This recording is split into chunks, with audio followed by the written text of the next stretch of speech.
सांगा सर, काय घटना घडली आणि किती नुकसान आहे? नाही, बॉयलरचा स्फोट झाला अशी प्राथमिक माहिती आहे आणि सातत्याने केमिकलचे ड्रम्स फुटत आहेत। आजूबाजूच्या सगळ्या घरांचं भरपूर नुकसान झालेलं आहे। हॉलचं पण सगळ्या काचा फुटल्या, पत्रे फुटले आहेत, सिलेंडर वगैरे आम्ही आता सगळं रिकामं केलं आहे, पण भरपूर नुकसान झालेलं आहे लोकांचं। फक्त आता जीवितहानी किती झाली कळली नाही आहे, पण काही लोकांना किरकोळ आणि काही लोकांना गंभीर दुखापत झाली। बरेचशा लोकांना हॉस्पिटलमध्ये नेण्यात आलेलं आहे, हे इथून शिफ्ट केलेलं आहे। जखमी झाल्याची माहिती आहे. आता आमच्यासमोर जे गेले पळत किंवा कोण लोक घेऊन गेले असे एक 25-30 लोक तरी होते।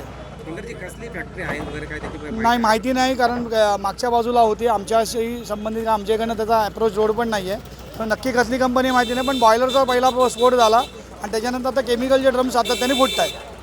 कोणार्क, अपना शहर अपनी